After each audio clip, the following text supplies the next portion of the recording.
Welcome to Peace Begins in the Family. Our teleclass this evening is brought to you by the University of Spiritual Healing and Sufism, and we're live with Nora Laird from our university faculty. She is an amazing person. What can I say about Nora? I want to introduce you to her. She's I love hearing Nora talk about this topic. This is her passion and has been for maybe as long as I've known her, which has been a long time.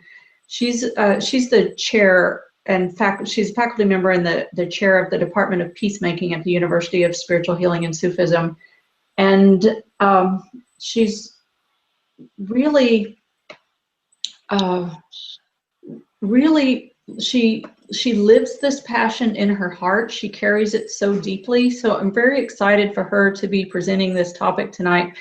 You know, at a time where we've got so much going on in this world, our world with the political situation and all of the racial violence and things that we've been seeing, and the conflicts and oh boy, I mean, it's really hard to turn on the news without it invoking some sort of very intense response, be it anger or heartbreak or grief or frustration. It's very challenging right now, and so there's no time like right now to really bring these teachings home. Nora is very passionate about helping us each to carry the message of peace in our hearts and to live it in our lives in every way, no matter what's going on. So Nora is a longtime student of Sufism,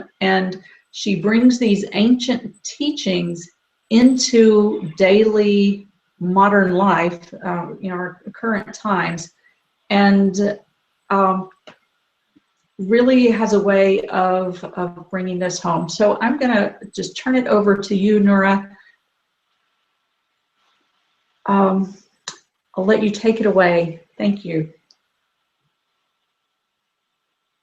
Thank you, Master. Is there a lag time in my voice? There's an echo. You hear an echo? I don't hear the echo. Okay, good. Is there a lag time between my voice and my lips?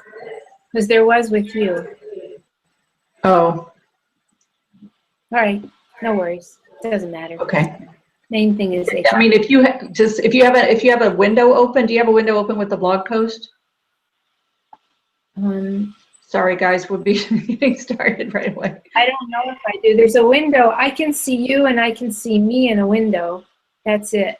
Okay. All right, we're good. I don't hear an echo. I think you're good. I think it went away.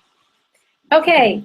Welcome, everybody. I'm really glad to be here with you. And as Master said, this topic is a passion of mine and has been probably my whole life. And I get really passionate about it when things happen in families of people that I know because of these teachings. And just last week, just Friday, we finished our 4th session of our Peacemaking Masters class, 4 out of 5. They have 5 week-long sessions in a 1.5-year period. And we always begin the week with check-ins. And the last time in April with our check-ins, it was a little bit disastrous with many of them. Their lives were kind of falling apart, and 3 of them fell during the week and either broke or sprained their ankle. And it was just one of those times where it felt like the sky was falling in, and I was like, oy vey, what's happening to my students, and what does all this mean, and blah, blah, blah. But this time, it was really great. In the check-in last Sunday, a week ago, people were reporting the most amazing things that are happening in their lives and in their families because of following these teachings and making them real in their lives. And there's a lot of change in people's marriages, in their relationships with adult siblings, and adult relationships with their parents, and people's relationships with their kids. And I mean, in a little while, I'm going to tell you a few of the stories specifically, but I just wanted to let you know that I get really jazzed when I hear this kind of thing. And it's funny because I always hear it in these classes from the students and, of course, all the people that I work with outside of the university. Not all of them, but many of them see progress happening in their families and in their lives with in their relationships with other people in their lives. And the bottom line is that we see love and harmony and peace growing in people's lives. And nothing could make me happier than to see that. And I'm a mediator, some of you might know that, and I was at a lawyer mediators conference a month or so ago with my daughter, who's a lawyer mediator, and we went together as a mommy-daughter thing. And I met a lot of mediators who do co-mediation as lawyers with therapists, and they do divorce mediation. People come to them for divorce, and instead of going through the courts, they do mediation, which is what's ordained by some states anyway. And, you know, I was hearing their stories about working with couples, and literally, I don't do as much work with couples as they do, and people don't come to me specifically for divorce, but it's very, very, very common that one or another of a couple will come to me because of problems in a marriage that are practically or are deal breakers. And I would say that out of maybe a couple hundred couples that I've worked with over the last 10 years, only 2 have gone on to split up. And when I said that at the conference to the lawyer mediators, they were like in shock because they're seeing about a 40% rate of good divorces.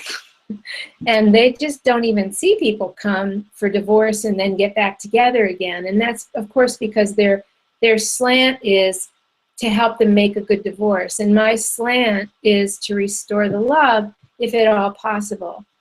So these teachings are rather unique in the world, really. I mean, what we've put together between what's happening in the world of transformative mediation and the Sufi teachings and how we make this beautiful integrative model out of them, it's pretty unique. And I mean, I want to say it's absolutely unique, but I don't really know. One of my students got trained at a mediation center in Berkeley, and I happened to meet the people who trained her at a recent peace conference down in San Francisco, and she reported back that the methods they were teaching were very similar to what we teach, and they were very, very complimentary of her skill set, which made me so happy and so proud of her. But that doesn't happen usually, and I don't know if it's because it was Berkeley or because it's California, or maybe because the stuff we teach is starting to catch on, but she felt more at home in that training than I expected her to feel, which makes me very happy. So let's talk a little bit about peace begins in the family. And I should have said, Mastura, peace begins in the home and in the family. And this is something that our guide, Muhammad al-Jamal, whom we refer to as Sidi, who was a Palestinian sheikh, this is something that he was on me about for years as he was helping me as I was developing the curriculum for this Masters in Divinity program. Because, of course, people would come to the program and they'd want to go out into the world and save the world and bring peace to the world in all the hot spots. And he was like, no, peace begins in the home and it begins in the family, and you must have your students begin right here. And then he'd say, I want to see the flag of love, peace, mercy, justice, and freedom flying over every home. And that's his vision of the upshot of his teachings in the world. And, you know, at first it was a little daunting because my co-professor, you need to say something, Esther? Yes. Yeah, thank you. Yeah, I'm getting passionate as you're speaking, and I'm hearing the questions bubbling up for people already. I just want to let people know, as your questions come up, there will be time for question and answer at the end of or maybe during or at the end. There's a comment section at the bottom of this blog on the Essence of the One blog post. There's a comment section at the bottom type your questions in there, and when it's time for questions, we'll get to them. But be sure and stay with us and ask your questions, because I'm already getting very excited about what you're saying, Nora. So let me turn it back over to you. Thanks. Okay. Yeah, I'm glad you clarified that. So it took me a while to understand why he was directing us to such a small sphere of peace in the home and the family, because we all had big vision, and I'm a 60s kid, so I was marching for peace and everything.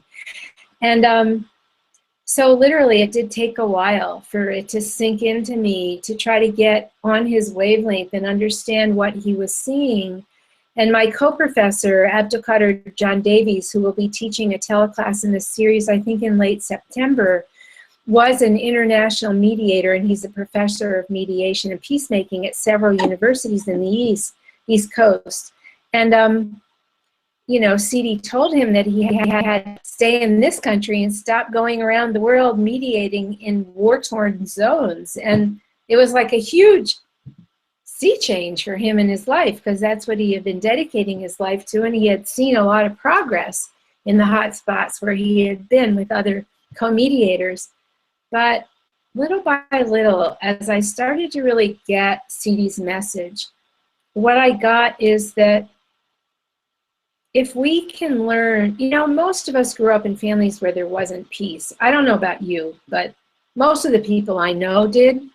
And, either there were quiet battles that weren't spoken, or there were outright battles that were quite spoken and maybe even physically fought, depending on what your home situation was. And, we were kids growing up in those homes. And I don't know how much you've paid attention to the impact that had on you, but because I do a lot of healing work with all kinds of people, and I've done a lot of work on myself, I know that kind of stuff has a big impact on kids. And I also know that children are born with a deep sense of love in their hearts, because God put that in all of us before we were born. And with that love came a deep sense about hope for the world. But imagine that we as children who were born with that come into families where the real love and the hope, the heartful love and the hope, is not born out. Just imagine what that does to us as kids. And so what CD is doing is he's directing us back into the home to really learn the bottom, essential, foundational skills of how to get along with each other.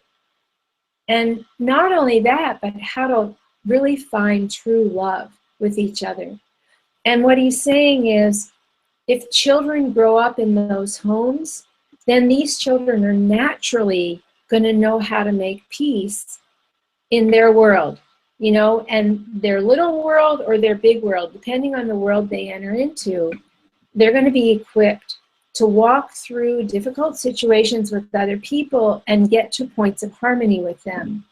And the ripple effect of that is really, it's hard to explain, but I see it all the time, and I get it in terms of physics and field theory, the idea that we're all in a unified field, and whatever happens in one part of the field affects another part of the field that could be halfway around the world. And they've done this with plants and with animals and with water and with people. And so I get the ripple effect. And so what we do in our university and what we do in the Peace Masters classes really affects people outside. And usually a few weeks after each session, I get emails or phone calls from the students saying, "You're not going to believe what happened in my family." And I'm going to give you some examples. And it's really, it's funny because I'm still amazed, and I've been doing this for years, and I'm glad I'm still amazed, because it's like I don't take it for granted.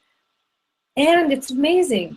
It feels miraculous. And it's not miraculous in a sense. It can be explained. We are all in one field. And speaking of fields, I always like to go back to the quote by Rumi, the poet, because what he said about field, which I'm going to quote in a second, is really kind of one of my guiding lights, I guess. And I often, at the beginning of a mediation, will explain to the people that this Rumi quote is what we're aiming for. And the quote is, "Out beyond ideas of right doing and wrongdoing, there is a field. I'll take you there." Out beyond ideas of wrongdoing and right doing, there is a field. I'll take you there. Every time I say it, it just does something to me. There's all these little ripples and vibrations that move through me because it's so powerful. And the thing is, I keep seeing that quote be borne out with the students and then their world when they go home. So let me tell you a couple stories about that. We do these role plays in our classes, and we often do family role plays because CD directed us to bring peace to the family. And of course, almost all the students have some issue in their family that needs to be role played out, whether it's with their parents or their siblings or their kids or something, or their husbands or wives. And so we do the role plays, and the students assign roles to their classmates who don't know the people they're role playing. But it's always uncanny how the role players so instinctively pick up on the people that they're role playing that the student whose family or situation it is just goes like, "How did you know to say that? That's exactly what that person would have said."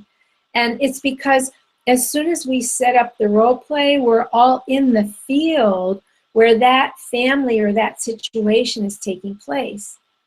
And so we go through, and I can't explain to you the whole role play. It's a very specific peacemaking kind of system. We have a couple different models that we do in class.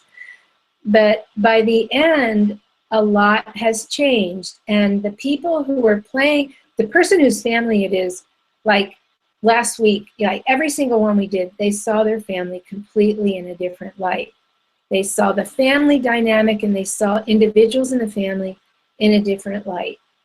And it was like there were so many ahas that were happening to that person as we were doing this. And then for the people, the classmates who were doing the role play, they were all realizing things about their own situations that were parallel. That was just kind of this uncanny thing that always kind of happens to happen. But I'm sure it's a God deal because the person says, "I want you to be my mom." And then little do we know that that person playing the mom is the exact person who needed to be the mom, not just for the person whose family it is, but for herself.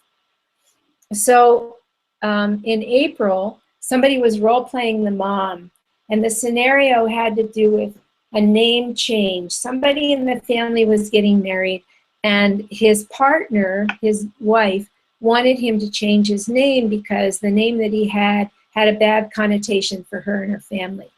Well, the person role-playing the mom was really upset about this because she had named him. He was her son, so she was very attached to the name. So anyway, we go through this whole role play. There's like 6 or 7 people in the role play, all different family members. You know, the son, the daughter-in-law, the daughter-in-law's parents, the parents of the son, siblings of the son. And the only person that was playing themselves was the student in the class who wasn't the person whose name was being changed. So that doesn't matter. Anyway, afterwards, after the role play's over, we do this whole debrief where everybody talks about how it affected them and what they learned, blah, blah, blah. And this one person in the class who's playing the mom says, "I can't believe what just happened to me and what just opened up for me. It wasn't exactly my situation in terms of the name being changed, but it was something really, really similar. And when one of the classmates told me that we could resolve the thing this way and told me that I could do it, it totally changed everything about how I see myself." And this person's recently divorced after a long marriage, and the person went home, and suddenly there's a man in her life, and she's seeing herself in a whole different way and starting to really honor herself and feel good about herself in a way that she never had before. And the man that Allah sent into her life is extremely honoring and respectful.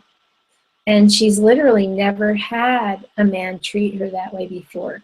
So she came into class last week to report that this had happened as a result of the role play that we did in April.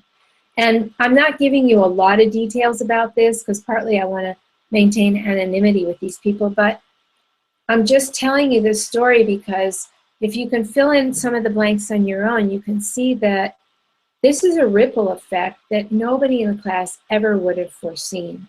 I mean, at the end of the role play, she told us how deeply the role she played of the mother was impacting her and how it was making her realize that she didn't honor and respect herself, and that that's something, after all these years on, in our university and doing this work, she still had a place inside that needed some work.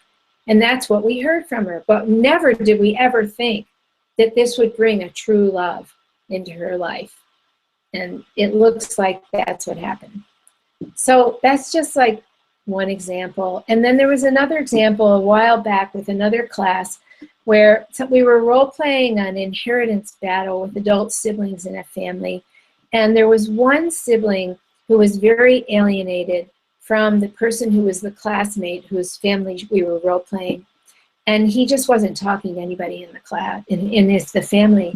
So we role-played that one, and then I think it was about 2 or 3 weeks later, she emailed me. She's like, "You're never going to guess what happened. My brother," this man who was alienated, "told me he wants to come over and have coffee and be at my house with me several times a week. And so he started doing this, and I can't believe it.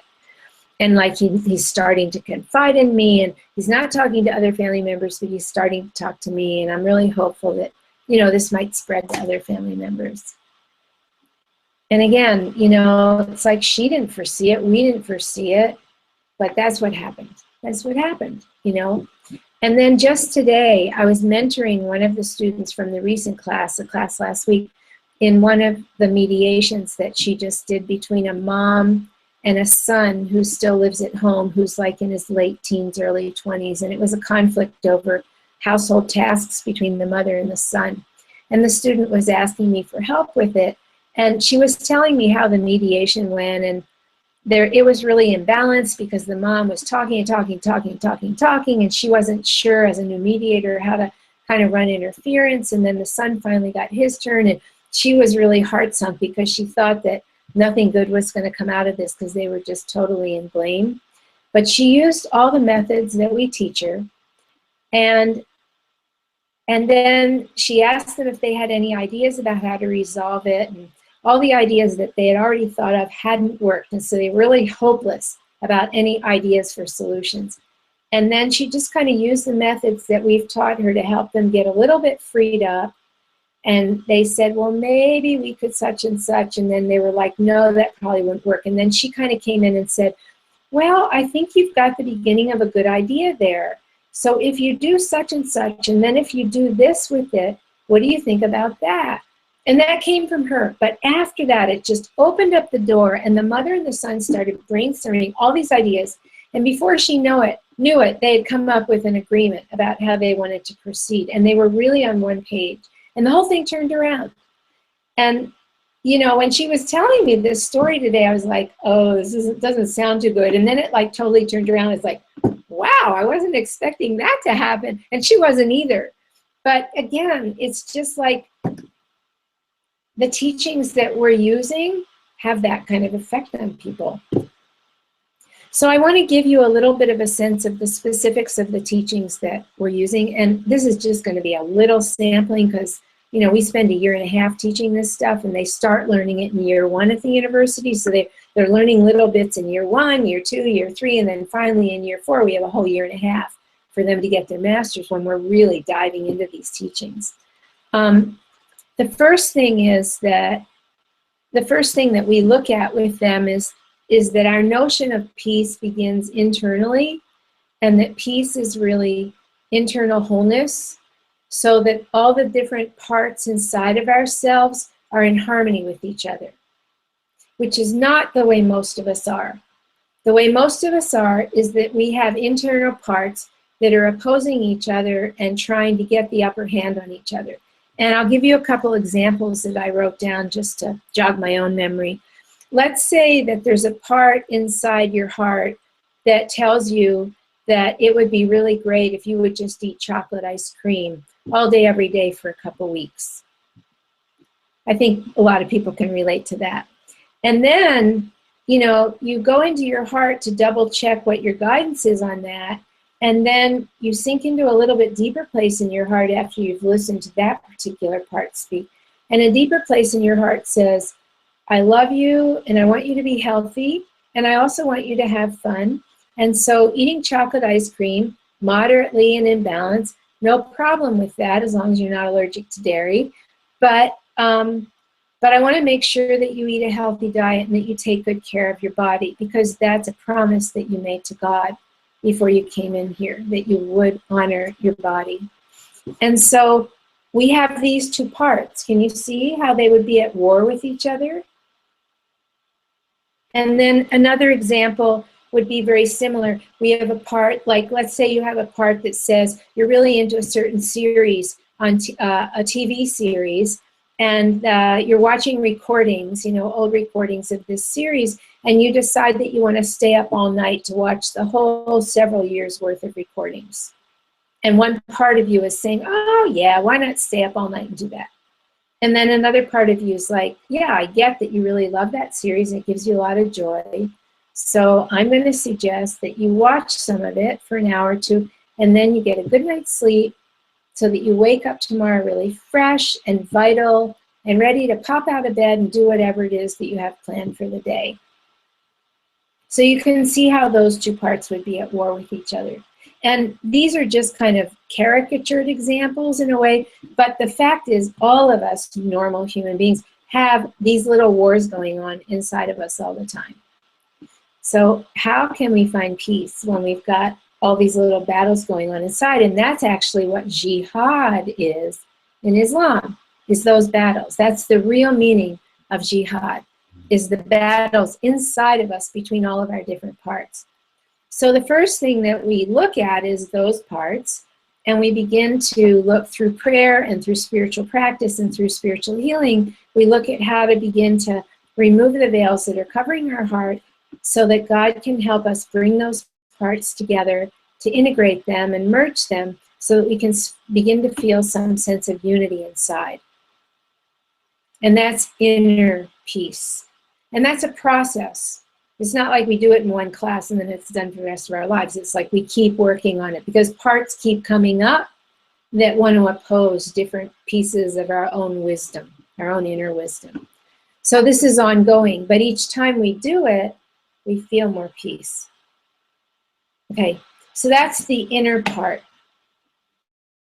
And then there's other inner parts too, but I just want to then go into, I just want to mention that that's a journey, and all of this, for me, all of this is a journey. The journey of peace is a journey to know ourselves, to resolve the battles inside of ourselves, and thereby to begin to know others and resolve whatever conflicts or challenges we have in our relationships with others. And I call this a journey. So then looking at peace in the home and in the family, as I said before, how can we truly go out and make world peace if we don't really know what peace feels like and what the experience of peace is at home and in our family? Now, the fact is we can help to make peace in the world, and a lot of the major peacemakers that we've known through history have actually not had such great marriages. So it's not a deal breaker that you have to have peace in the home, but it is a matter of integrity, if you know what I mean, to be able to do it in one's own life if you're going to try to help others do it in their lives. At least that's how I take on my work. Everything okay? No, you froze there for a minute. Can you? Oh, yeah. Can you back up a little bit? Yeah, the wonderful internet in Pope Valley, California. Yeah. Where should I back up to? Well, let's see. I'm trying to remember what it was. You started to go into that last little explanation, and then you came out on that's how it was. So let's see. What was that last part? I said that I think I was saying that the truth is there are really famous people whom we admire as peacemakers throughout history, in recent history, who actually didn't have peace in their homes and they didn't have great marriages. So it is possible to be a peacemaker out in the world when there wasn't peace in your home. It's not like it's not possible, but for me, it's a matter of personal integrity that I want to be able to live what I teach. And I'm not undercutting the great work that a lot of those peacemaking leaders have done. I'm just saying that our teachings are about inside and outside being parallel. This is from a Sufi perspective. So I wrote down 4 keys to peace in our families, and I'm going to go through these and outline just a little bit about each one. And it's not necessarily going to be enough to give you a full explanation, but that's the nature of these teleclasses. They're very introductory. So the 4 keys are, number 1, clear, authentic, respectful communication. Number 2, progress, not perfection. Progress, not perfection. Those of you who are familiar with the 12 steps know that that slogan comes from there. Number 3, forgiveness and reconciliation. And number 4, the evolution of love. So I'm going to talk a little bit about each of these. I'm just going to be able to touch on them. And I'm hoping that Abdulkader Davies, my co-professor, who's teaching at the end of September in this series, will go much deeper into the evolution of love. I'm hoping that that's the topic that he'll choose. And if this intrigues you, yeah? Can you just repeat those quickly one more time for people who are taking notes? Yeah. Clear, authentic, respectful communication. Progress, not perfection. Forgiveness and reconciliation. And the evolution of love. Thank you. The last one's a real mystical one, but it's also kind of the highest level one, so that's why I leave it at the last. So, and if what I say here intrigues you and you want to learn more, then I suggest that you consider attending the Sufi University, because the journey that the university guides people into is a journey into love. I mean, love is really the ultimate goal of the Sufi path, love and unity. Love and unity with God and love and unity with each other. And one thing that I forgot to say at the very beginning that is kind of like foundational for me in these teachings comes from Sidi, our guide, Muhammad al-Jamal, and he says that we are all created by one God as brothers and sisters, and so we're all one family with one mother and one father. And as I watched him in his life, that was such a reality for him. I watched him with people he struggled with, and I watched him with people he loved, people way outside of his family, and everybody was family to him. And that was the example that he set for us. And so this is, for me, kind of like one of the challenges and kind of like a koan of my life is like, how can I be family with people that I basically don't like, or people who are so different from me that I just don't get them, and I don't resonate with them, and I don't really want to have anything to do with them. And I'm going to touch upon that at the end. So let's talk a little bit about clear, authentic, respectful communication. Listening is an essential key of good communication. And in Sufism, the divine name As-Sami, S-A-M-I, which means the divine hearer, the divine listener, is one of our main healing prayers. In other words, we invoke that divine name in our healing a lot, and it's a major aspect of peacemaking. And our guide, Muhammad al-Jamal, told us that the first word that God said to every prophet was listen. The first word that God said to every prophet was listen. Even in the Quran, where it says Iqra, read, another definition of that, if you think about it, is listen, because he had to listen to the revelation in order to read it, in order to recite it, I mean. He had to hear it in order to recite it. And in the Jewish prayer, Shema Yisrael Adonai Eloheinu, means hear, O Israel, Hear, listen, O Israel, the Lord our God, the Lord is one, which is basically the same as La ilaha illallah, there is no God but God. So really, this is not unique to Sufism or Islam, this notion about listening. And listening is so overlooked in our daily life. And I know for me, I had to really train myself to be a good listener, because what we generally do is we're thinking about our own thoughts and we're thinking about what we're going to say next, but we're often not really, truly, fully present to what somebody's saying to us. And listening begins with that kind of presence. And that's a whole thing in and of itself. Listening also involves really getting the other person's world. So not just their words, but the world that lives inside of them, which is where their words are coming from. And what we teach is to listen for another's situation, for their feelings, and for the unmet needs that are sitting behind it. And then we teach to reflect those as you hear them back to the person to make sure that you really got what they were telling you. So that's a big aspect of listening for us. Another aspect of communication is speaking for yourself in an authentic, honest, real way, but based on how you feel, what you need, and how you see things, but without blaming and without claiming that you know or that you're right about something. Now, most people, when they speak about where they're coming from, if it's in a conflictual kind of situation, it has blame in it, blame and accusation.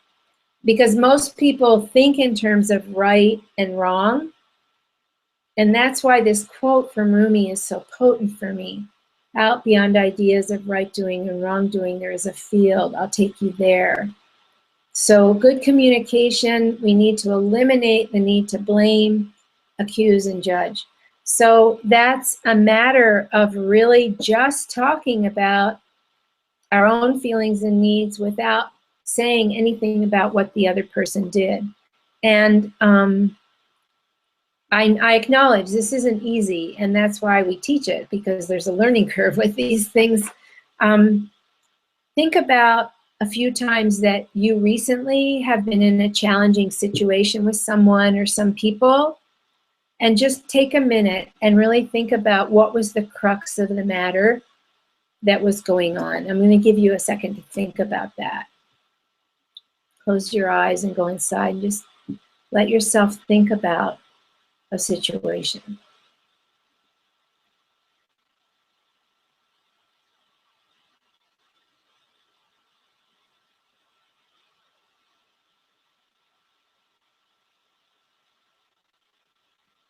Okay, good. Now, was the crux of the matter where you thought that you were right and the other person was wrong, or did something wrong? Is that the dynamic that was going on in the situation, or something along those lines?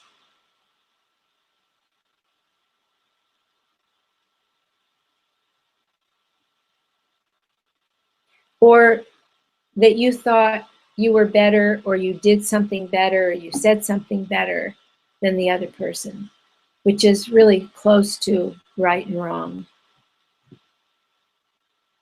So I'll give you an example that used to come up in our marriage. Because my husband and I went through a lot of different phases in our marriage, and we went through years of difficulty and conflict, and then we learned a lot of this stuff and got onto this path and learned how to do things differently so that we weren't destroying the love between us. So an example was, this is real, I'm going to use an example that's really, really common so that you can relate to it. He would say to me, "Have you seen my wallet? I can't find it." Or, "Have you seen the keys?"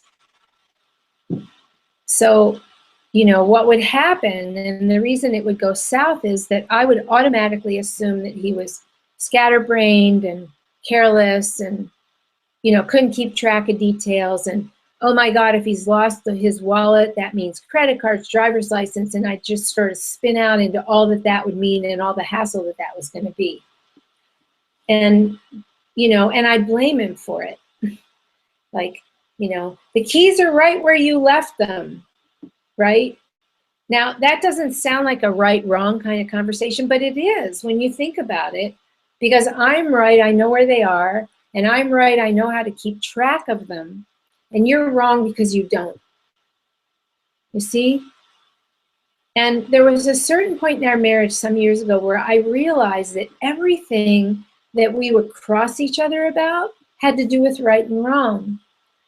And meanwhile, we had just learned that you can't be right and be in the love at the same time. They're incompatible.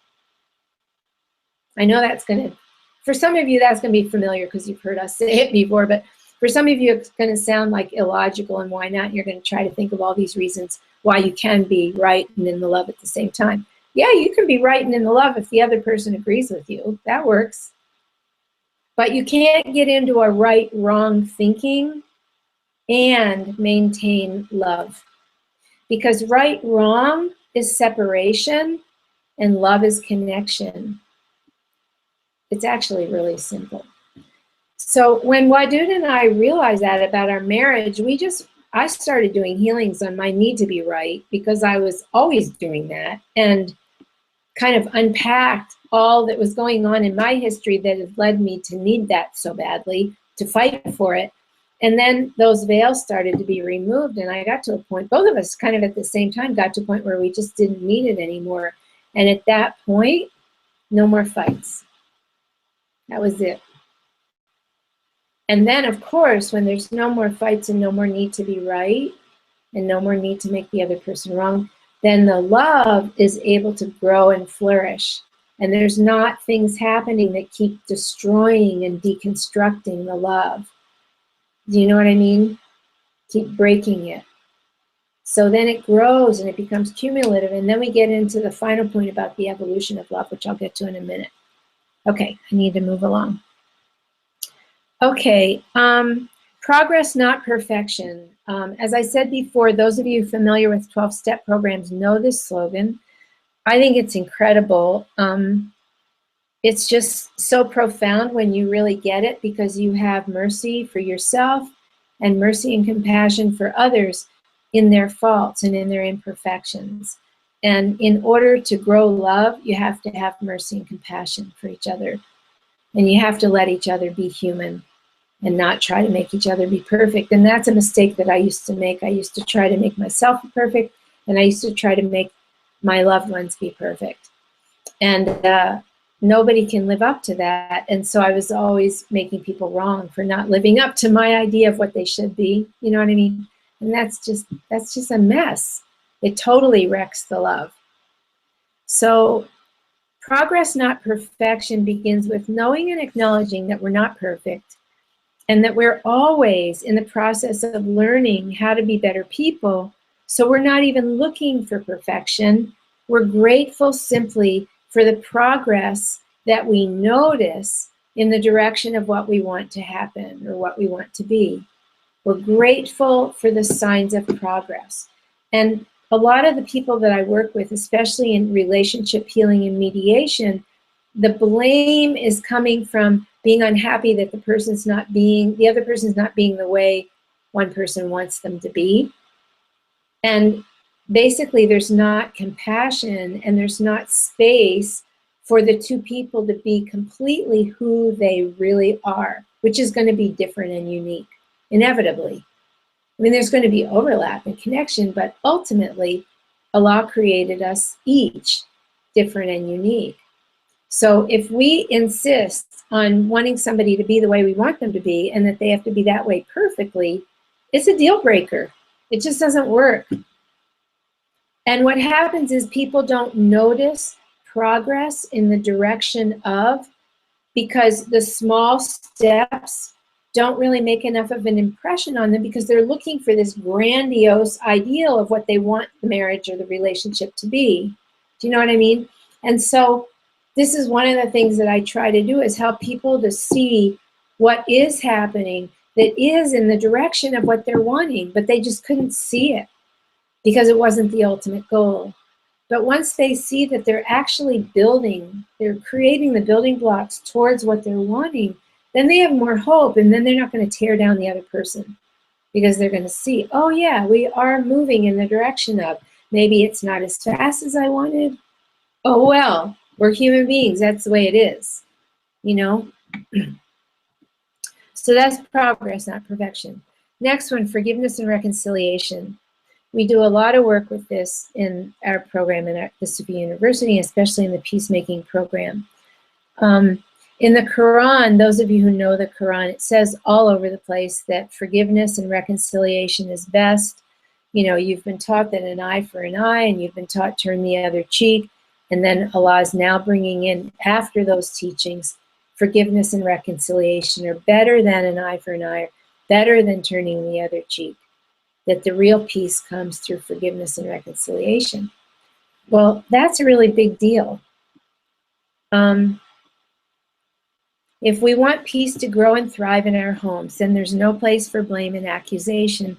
We have to learn how to speak our dissatisfactions with each other without blaming and judging. And again, this goes back to making I statements. Taking responsibility for our own feelings and needs is crucial. Being willing to let something go or to apologize when needed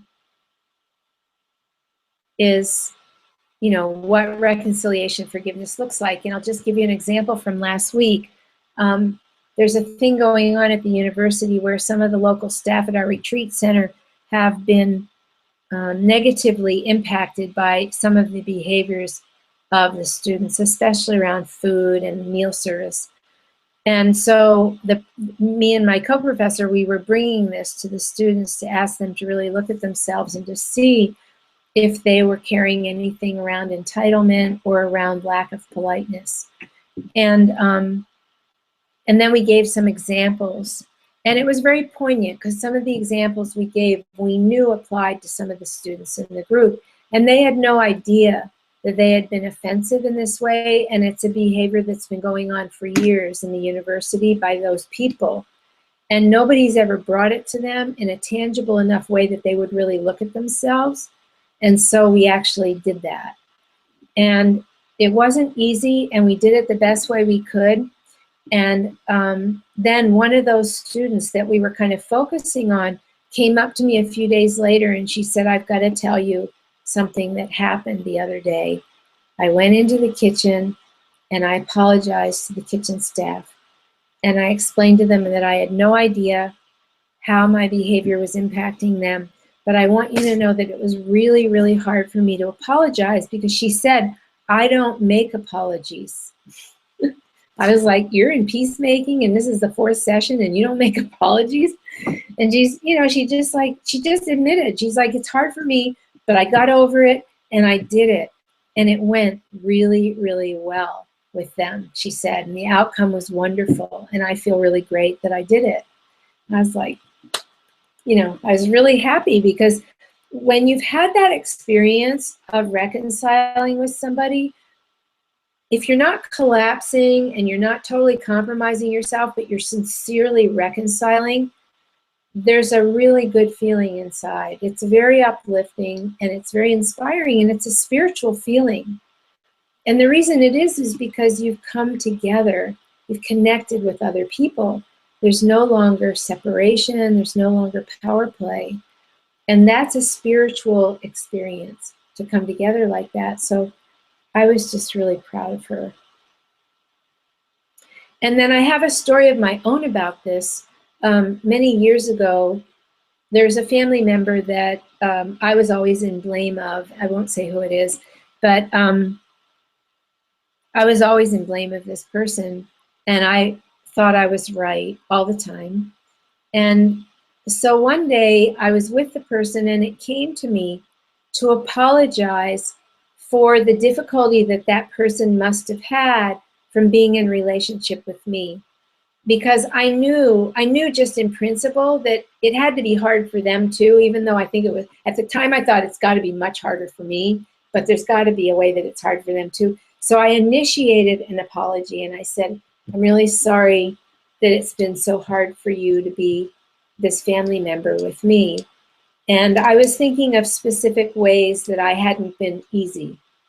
Even though at the time I knew that this person had been harder than me, I thought, well, this is a person, the person I said this to is a person that never in my life, and at that point I was like 55, never in my life had that person ever admitted doing anything wrong or making a mistake, ever. And I'd never seen that person apologize. And after I apologized, her response was, it's okay. I myself was probably not great for you to be in relationship with either. And I was like, OMG. This was before the days of OMG, but I was just like, I can't believe that that was her response. You know, I didn't expect it and I wasn't looking for it. And then after that, she said, and I probably wasn't a very good daughter for my mom. And she had always complained about her mom. Ever since I knew her, she was complaining about what an awful mom she had. And in that moment, she said she was looking at what it was like to be in her mom's shoes and realizing that she probably was difficult for her mom to be the mom. And so it turned into this triple thing, if you know what I mean, like me apologizing, then her apologizing, and then her thinking about her mom, who was dead by then, but whom she had probably impacted negatively too. And it was a real healing. And my relationship with this person, I've got, there we go. I don't know how to get rid of that. I've got a Google phone and I don't know how to get rid of it because I don't see it. It'll just stop in a minute. Sorry, you have to ignore it. So anyway, my relationship with that family member changed forever after that, completely. So this is about forgiveness and reconciliation and really dropping your pride and figuring out a way to take responsibility for your own part in a relationship. Even if the other person has been 10 times more awful than you've been, there's always a way in which we're playing some part. And I'm going to get to this later at the end. But anyway, this is, yeah. That's forgiveness. Okay, the evolution of love. This is a very deep, mystical topic that I can only touch upon here. The premise is that love among humans can evolve from natural love to spiritual love to divine love. Each of these types of love is very different and affects the people involved very differently. For example, in natural love, there's attraction, lust, chemistry, quote unquote, things like this that eventually, let's face it, wear off in 6 months or a couple years or whatever. And for many people, once those things wear off, the people think they're no longer in love and they often split up. But really what's happening is it's just that the honeymoon's over and it's the opportunity, the opening to move into a higher form of love. But because people don't know about the evolution of love often, they don't think about it that way. So when they do use that opening as a chance to know each other deeper, sink deeper into their hearts, they appreciate who each other is at a much more authentic level. And it's no longer about, this is a relationship where you're meeting my needs, and if I'm not happy, then you're out the door. It becomes about, I see who you really are. It's not about my needs, because my needs are now being met through my relationship with God. And who you are is a very holy, beautiful creation of God, and I love you for that. This is a higher level of love. This is spiritual love. Because in this love, you see God's hand in the creation of that person through the beauty that manifests to you from them, if that makes any sense. And as that love grows, and as the people deepen even more into their hearts, a divine essence naturally enters the relationship so that they're in love with each other in a really deep, essential way. And at the same time, they're both in love with God. and they see God through each other in the relationship. And this is what we call divine unity in love. And who wouldn't want this, you know? So this is, for me, like one of the biggest teachings that we move towards in our university in our 4th year peacemaking program, is helping the students to really understand how love really does transform and transmute into these higher levels. And it was one of the themes of last week's peacemaking session. So they have a lot of homework around that to try to make it real in their lives. So the last thing I want to address is the Sufi teaching about how to make peace when you're triggered by people, or you just don't, they're different from you. And this is people that trigger us, people that are different, or people that we don't understand. And from my point of view, this is the highest Sufi teaching, because in this case, we have to do inner work on ourselves that's going to lead to a place of peace and love with that person. The inner work involves, again, praying for help to remove the veils over our hearts and finding the pieces inside of us that resonate with the people that we're challenged by. For example, last week in the peace class, we did an exercise in order to find peace with a prominent public figure who triggered most of us in the class, and I won't say who that public figure was. After doing some remembrance, which some of you know that's an inner spiritual practice to align our hearts with God, then we asked God to show us what aspect of that public figure is so difficult for us. And we did this all internally, so we weren't sharing. And I'm sure that if we had shared at that point, we each would have had, there would have been some variation in what aspect of that person triggers us. There might have been some overlap, and there probably was also some variation. And then what we did was we sat with this for a while, each of us individually, feeling it inside, getting what its effect is on our body, heart, and spirit. And then the pièce de résistance is we ask God to show us if there's any trace inside of us that is similar to that aspect of that person. And we did it gently, and we did it slowly, and we weren't looking for a kind of mea culpa, I'm such a bad person, I'm just as bad as that person. We're just asking, is there any trace inside of me of the thing about that person that I don't like, that really bothers me?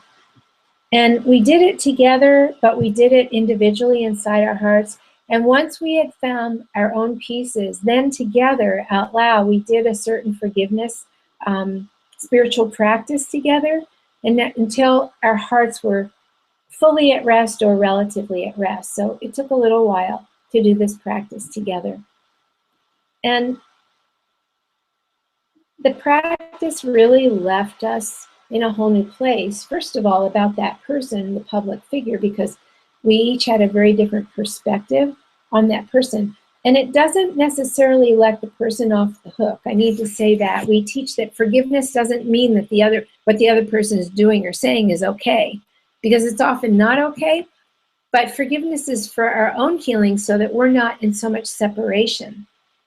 And so this practice helped us connect with the humanity, from our humanity to the humanity of that person, so that even if we disagree with the person on a number of things, we're still all fellow human beings in this human family. And of course, that gave us a lot less anger and a lot less charged feeling towards the person, and gave us more of a sense of inner peace. Now, this isn't to take away from any action that somebody would want to do vis-a-vis a public figure if that person is causing harm.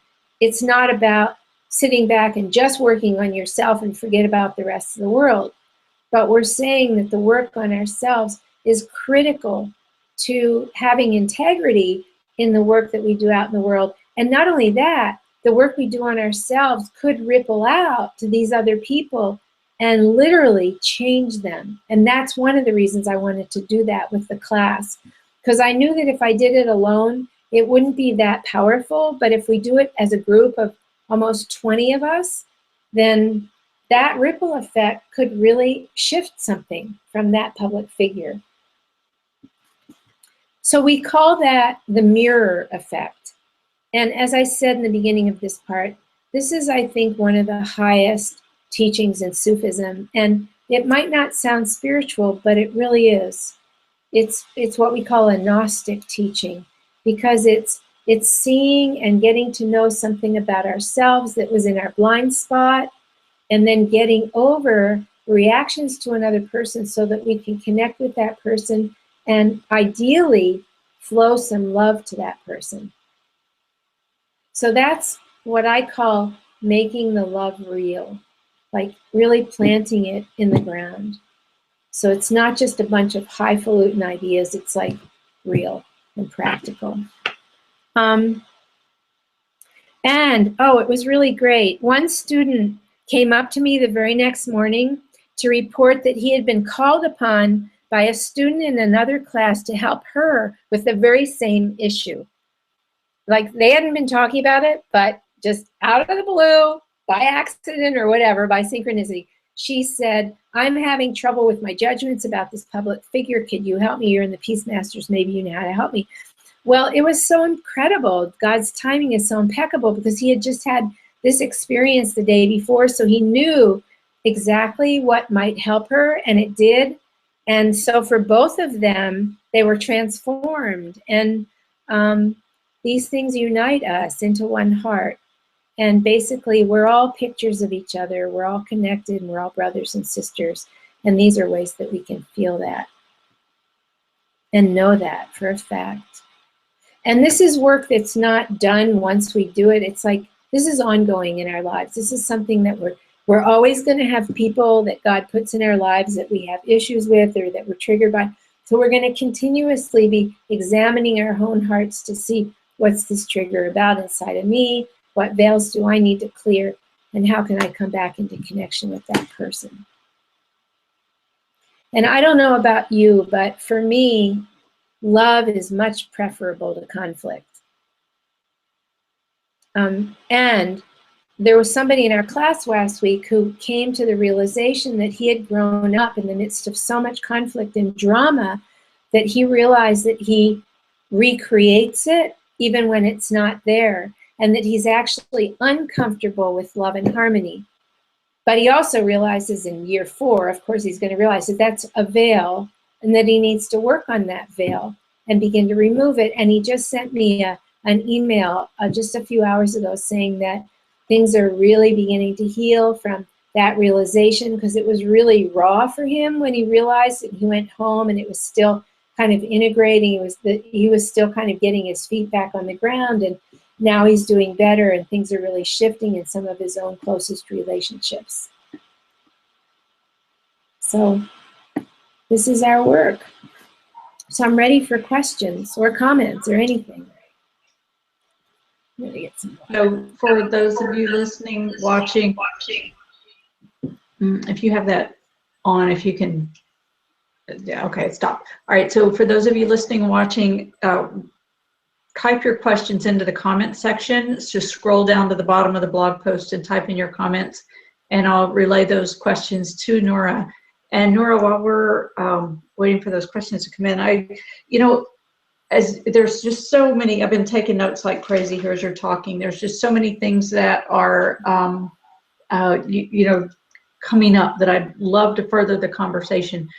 One of the things that, with the I know we're not going to talk politics here, but with all of the stuff in the media about the election, and as well as the racial tensions that are erupting everywhere, and the way that things are portrayed.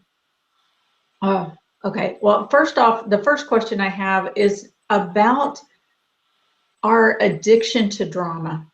You started to touch on that with that last person, and you're probably, hearing that question coming up for me, because as a country, and maybe even a world, there tends to be a part of us that thrives on drama and conflict. Can you say something or give a tip or an example or a tool that we can use to break our own cycle of addiction to drama. Yeah. Does that make sense? Yeah, I had to do that work too. So our world takes shape from our beliefs. So if we have a belief that drama is normal, drama and conflict are normal, and that's just the way it has to be, because that's how we grew up and we developed that belief, then the world will take that shape outside of us and inside of us. Because whatever we believe gets projected out, and it shapes it. So the work that we need to do is to go after our beliefs. And some of these are mass consciousness beliefs, like you said. What we teach in peacemaking is about the media is if it bleeds, it leads. And the reason it's like that is because we all buy it. Because we all have something in the mass consciousness that we all stem from, that where we all collectively believe that it's more interesting and exciting if it bleeds. You know, we're going to pay more attention to it. So all of those kinds of things stem from beliefs that developed in childhood. And those beliefs are basically the roots of our veils. And if we want to heal from a veil, we need to pull it out by the roots.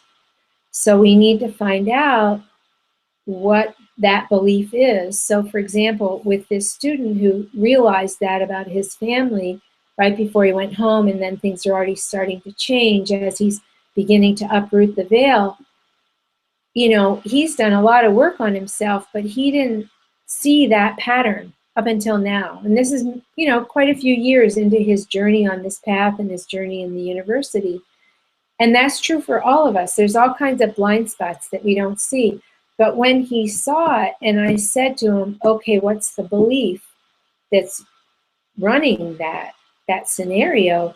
He knew what it was right away because of all the work he's done. And so and because he's also a healer like us, he knew how to access the belief inside and begin to bring it to Allah, to the light of God, and ask God to begin to unravel that and disentangle it from the core of his being. Because when we have a belief like that we call a root, it's holographic. It's like it lives in every cell practically.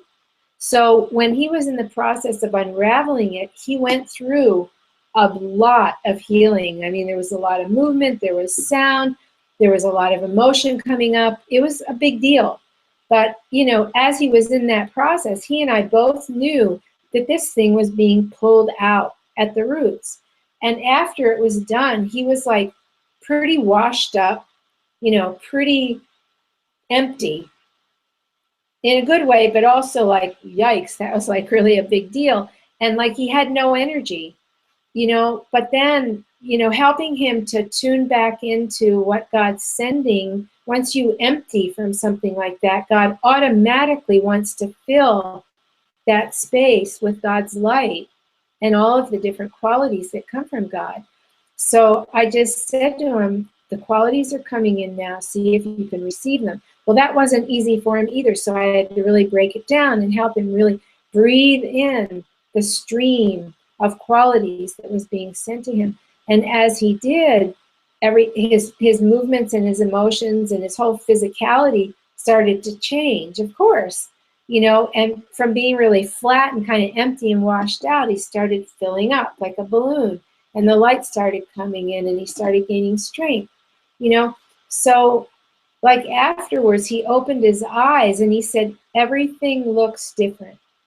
Everything's different. He said, I look at myself, I look different. I look out at all of you, you're different. I look at my life, it's different. Everything's different. That was just the beginning. And that it can take days to integrate that kind of a shift. It was really a big shift.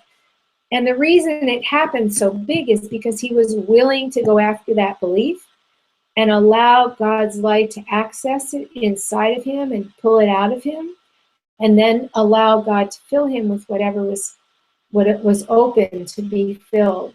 And God's the healer and God's the transformer, but he was willing to open himself to the process. So we all need to divest ourselves of these beliefs that the world has to be this way. You know, and part of the reason it's hard is because when we were little and we were still believing in love and harmony, and people would tell us we were just being idealistic, or if we were a little bit older, they told us we were being utopian, and they made fun of us and made us feel stupid.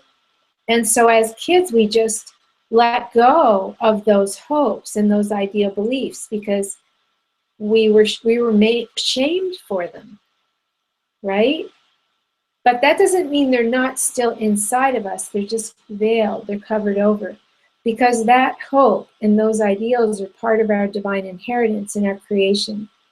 So as we let go of the other beliefs, the negative beliefs, then what's left is our divine inheritance, the real worldview that God gave us. And then, of course, our work is to make that real inside and outside. Thank you. And I can see where, you know, when that is healed, and that light comes in to fill that space as in our later years, the strength that comes with us that gives us the ability to hold it in the world without being shamed back out of it. You know, because as we were when we were kids. Knowing that it really is real, and that it's meant, you see where it is manifested in small ways, and you don't let the negativity obscure the positivity, and then you just see the positivity and just go, okay, let's see if we can help this to grow here. But at the same time, we have to face what's going on, and we have to really be present to it and present to our pain with what's going on, and then get healing and all of that, because it's very daunting what's going on. And it's not like peacemaking isn't about burying your head in the sand and not looking. You know, we're very much about having people really be present to what's going on, and then looking at what part can I play, both internally and externally. What's God asking of me? There's a Sufi expression that comes from one of C.D.'s books. Everything that manifests to you is from you, is for you, and is you. Everything that manifests to you is from you, is for you, and is you. And therefore, what manifests us out there that our so-called enemies are doing that we don't like is also a piece of us. Again, that's what I was saying before. So we really need to look at our part. And again, it's not about mea culpa. It's just about facing facts. I have a little piece in me of something that another person maybe has magnified. You know, I'm not a tyrant, but I might have a little part of me that wants what I want and wishes that things would go my way. And when they don't, I get really disappointed. Well, that little part of me is a little tyrant. It's not acting in the world the way some big tyrant is acting, but it might be acting that way to other people in my life sometimes when I really want what I want and I'm uncompromising about it. I got to work on it. That's a veil, and it's removable.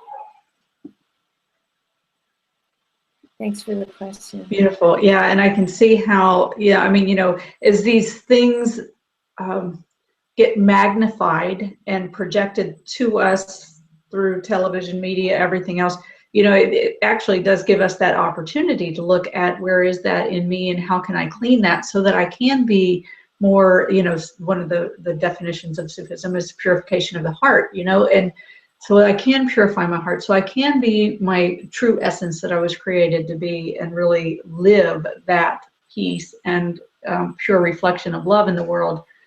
And as you were saying that, it kind of brings up that flip side for me of, you know, okay, we're not meant to bury our heads in the sand, but boy, some of this stuff is really hard to look at. And I know I myself and some other people that I talk to, it's like, gee, I don't want to watch the news. I don't want to turn it on at all. So, you know, conflict in general in our lives is hard to deal with, and seeing it in the world is hard to see. How can we be with that? You know, like, I don't know if it's finding balance or if it's just doing more healing, but how can we be present to what's going on? And I don't know, is it the flip side of the same coin where rather to just turn it off and not be present to it. Like, you know what, the question, how do we balance that? When do we bring in healing? When do we turn it off? Can you speak to that? Well, the bottom line is that it all comes from our faith in God and our alignment with God. And, you know, it's not like a Pollyanna kind of thing, like I have my faith in God and I'm aligned with God and therefore everything's hunky-dory. It's not that. It's that I have my faith in God and I'm aligned with God, and these are things that God created humanity and God gave humanity free will. And this is sometimes what humanity does with that freedom. And God made room in God's creation for that. And as long as God made room in the creation for that, what is God asking of me? And God's asking something different of us. You know, different people are asked different things. I mean, some people are asked to just focus, you know, on something very specific, small. And then some people are asked to focus on like really, really big global. And then the rest of us are somewhere in the middle in terms of what we're asked, what's being asked of us. So we need to know ourselves enough to know what's my place in all this, what's being asked of me, and not just react because I need to protect myself because I'm sensitive. Because if I'm being asked to act, then I have to get rid of my veils and rally up the strength of Allah inside of me to do what's being asked of me. Even if it's painful and even if it hurts to look at what's going on, it's okay that it hurts. I mean, I've survived tons of hurt in my life, and I've gotten through tons of fear, and I will still have fear, and I will still do stuff.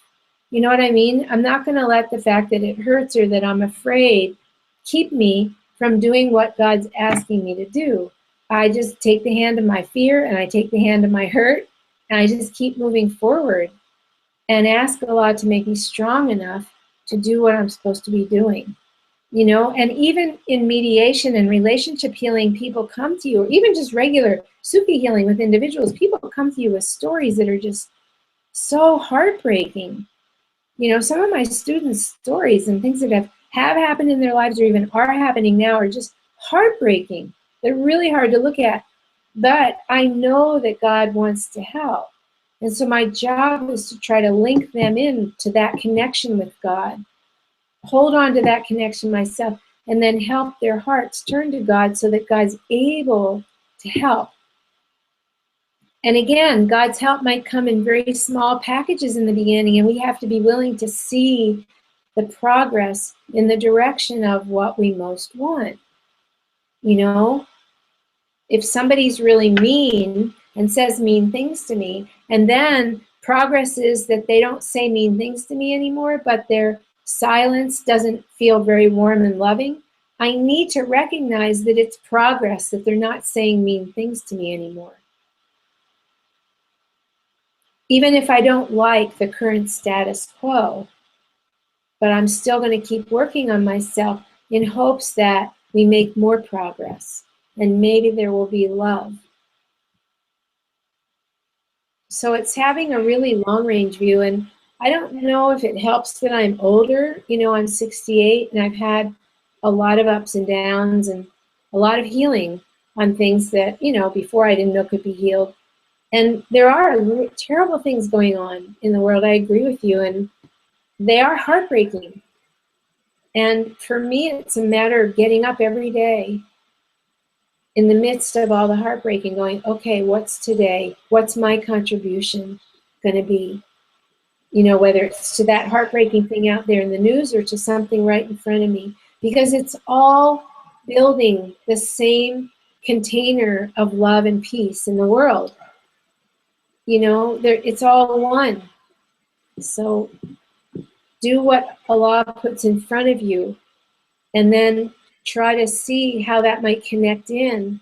Like, I'm a teacher, so I get to teach about Black Lives Matter and get to tell my students to watch certain YouTubes. And then we come in and talk about, and there's people of color in class, so we talk about being white and being people of color and all of us owning our pieces in this white versus people of color thing. Because we are the laboratory. Our class, the 20-something of us, or 17 or whatever we are the laboratory. You know, if we can do it here, then that helps to ripple it out there. And it all comes down to connection and understanding. And it doesn't have to be agreement. I'm glad I remembered to say that. This isn't about agreement. It's about understanding. I can disagree with you and I can still stay connected to you because I understand where your idea is coming from and I understand where mine's coming from. And they don't meet, but I can still connect to you because I understand where you're coming from. So connection rather than separation. Connection leads to love.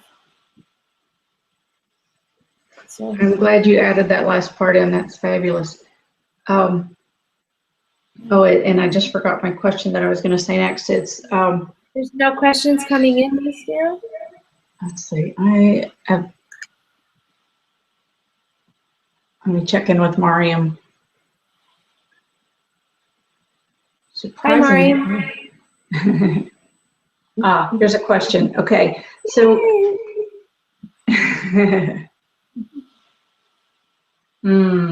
how do you bring reconciliation or forgiveness in a relationship where you don't see the other person any longer or they've already passed on? Yeah, this came up in our class last week. You can do the same work because, you know, distance and death aren't absence. They're not absence. It's not that there's no existence of the person. They're just in a different form. If they're dead, they're just in a different form. They're still present. I might not want them to be present, but they are. In fact, the more I don't want them to be present, the more present they are in my life. You know what I mean? And then if they're far away, but I'm still thinking about them, then they're present. They might as well be present. It doesn't have to be a physical presence.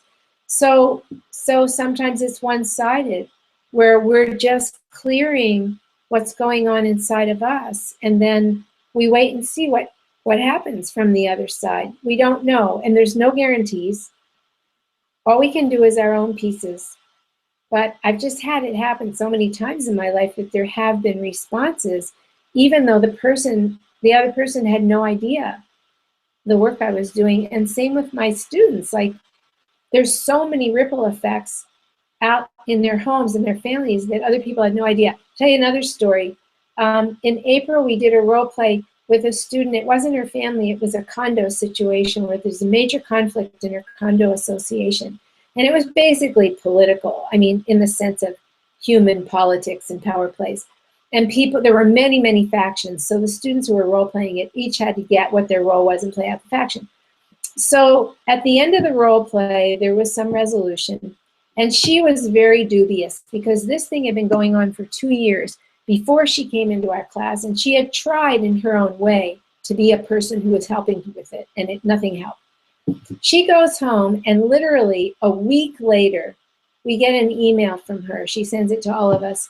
You're never going to guess what happened. The whole thing's resolved completely. And not only that, the things we were most hoping to be taken down in the condo were taken down, and things we were most hoping to be put up, they're making plans to put them up. And none of the people at home knew anything about this. That's what I mean. It's like, we got to keep doing this. Yeah, I hear you. And, you know, as you're talking about the mirror effect and the ripple effect, but, you know, the mirror effect in particular, it's like there are certain things that we're here to get. As you said, we got to keep doing this work because, you know, we got to get these things. There are certain things we're here to get, and they get mirrored in all these different ways and all these different places in our lives, close to home as well as far away. So the more we do our work to get them, then the less they're going to bombard our line of vision. It really, you know, show up for us. I agree with you. I think that's how it works. Yeah. Yeah. So I can see how then that would really ripple out to the world when we each do our part. Yeah. You just have to try it. And there's no guarantees. It might not happen every time. It's of course more powerful when you're doing it as a group than individually.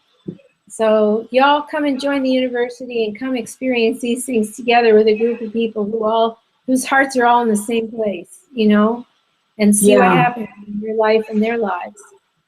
Yeah, so let me tell people, just checking one more time for questions. I actually have to refresh my screen to see. But let me tell people how to find out more about the university. And first off, Nora's talking about attending the university. We do have a Masters of Divinity class that is starting in the fall, in I believe it's October. And so if you're interested, please connect with one of our admissions specialists to get your questions answered about it. This is a program, you know, there's a Sufi teaching that, bottom line, I'm going to paraphrase it. It says, you can see a jar of honey.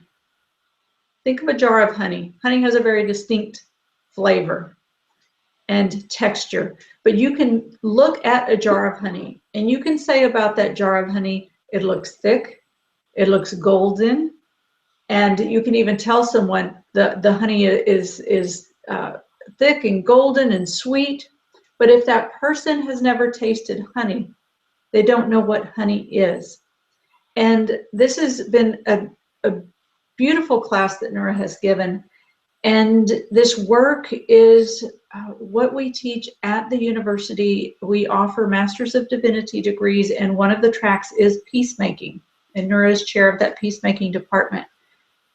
It's a distance program, so you don't have to, you know, uproot yourself and go live there in order to do the program. You can do it from a distance and, you know, travel in for the sessions that Nora is talking about periodically.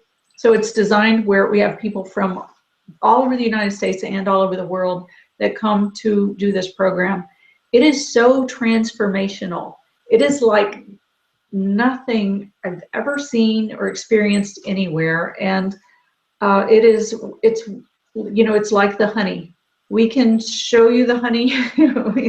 we can tell you about the honey, but until you taste the honey, you don't know what honey is. And this is pure golden sweet nectar.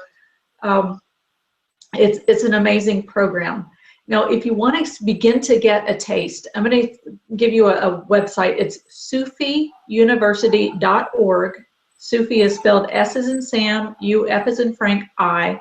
SufiUniversity.org/info, INFO.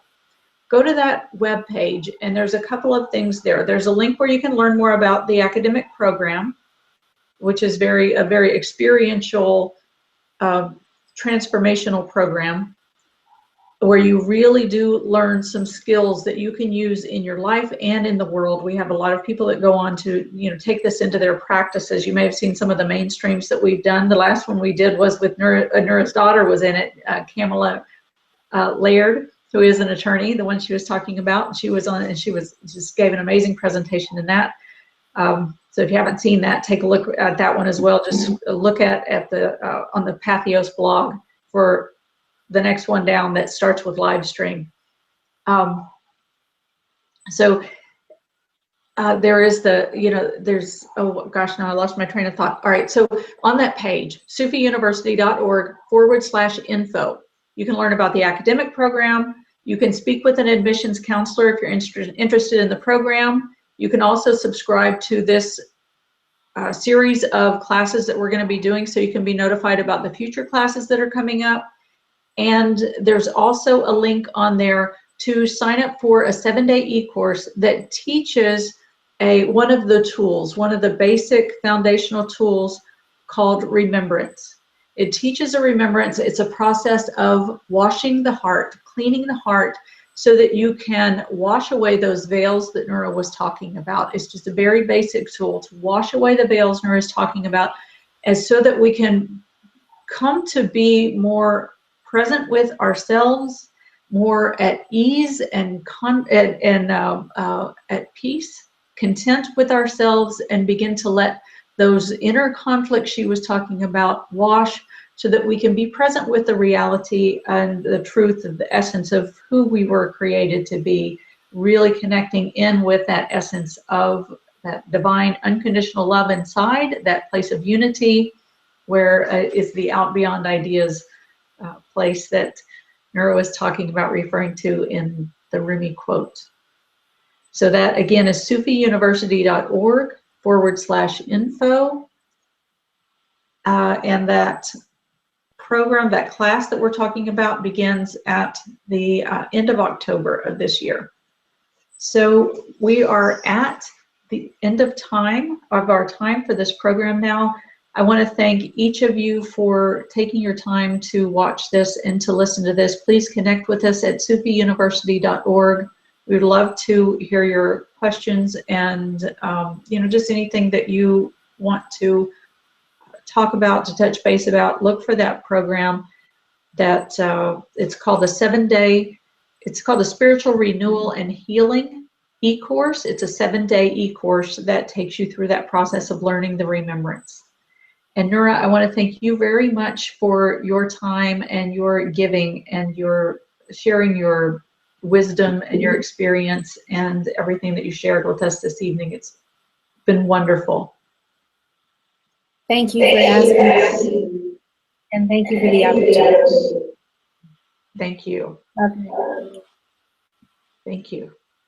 And with that, we'll say goodnight to all of you. We look forward to connecting with you. Again, that's sufiuniversity.org/info. Connect with us there. And you can also subscribe if you're watching this on the Patheos blog. Up at the top right-hand corner on your screen is a place to subscribe to the Essence of the One blog. These are going to be live streamed. We've got a lot of these classes coming up in the very near future. And so subscribe to the blog so that you can get notified of these live streams that are coming up. Again, you can also subscribe to the the Journey Home webinar series, teleclass series. That is, you'll see a link to that on that sufiuniversity.org/info page. And with that, we bid you a wonderful evening. May you go in love and peace and see the light of God in every face, including the one you see in the mirror. Have a beautiful evening.